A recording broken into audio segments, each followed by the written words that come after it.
Hi, Mark Reedy here. In this video I'm going to show you the work order parts totals by equipment number. You can find this underneath reports, more reports, report type, work orders, and then it's called all work orders parts totals by equipment number. And in order to get there, we're just going to click on reports, more reports. We're going to change the drop down here to work orders.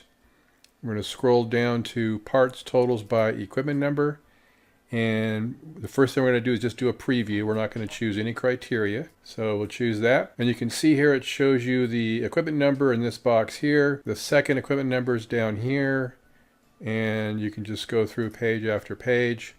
And what it does is it gives you, if we go back to the first page, it gives you the total parts costs for all those work orders for that equipment number, for the criteria that you've chosen. So we've chosen no criteria, so this is lifetime for this particular piece of equipment. And so you can see here we've got the work order ID underneath this column, reference number, completed date. And so these this report will only show you work orders that have actually been completed. It's going to show you the part numbers, work order detailed description, not the short descriptions, but the detailed descriptions up to 1,000 characters of that detailed description in the work order. And then it's going to give you the description of the part. Okay.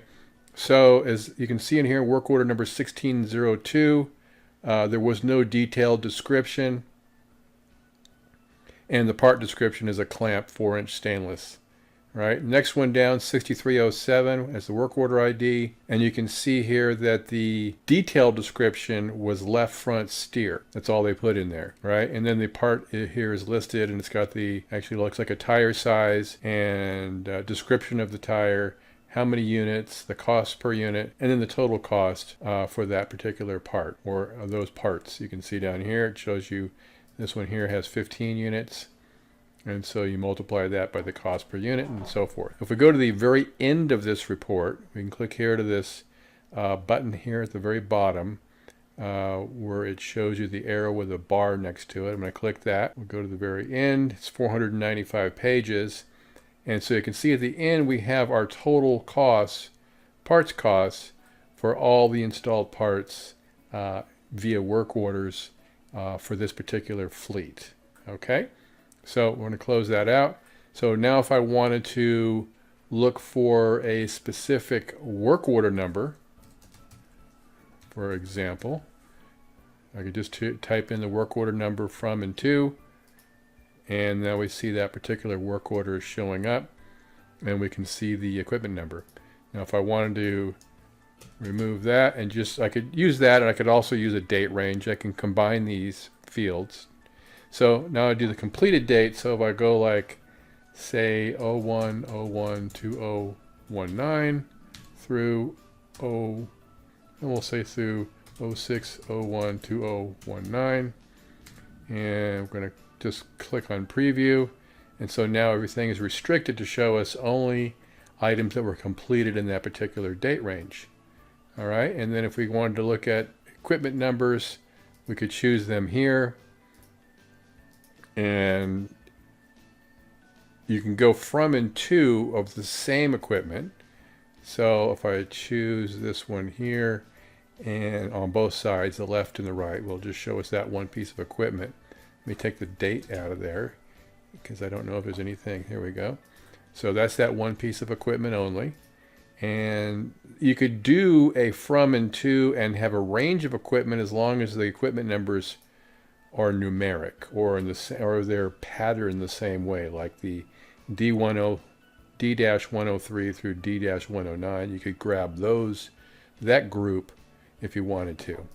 Another thing is you can choose part descriptions, and you could just it'll show you every place that particular part where that description was installed.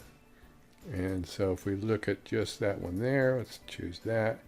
7-way receptacle, yeah, this one here, and click preview. So we can see that one has been installed on 3 pieces of equipment, and then the last one would be the part number.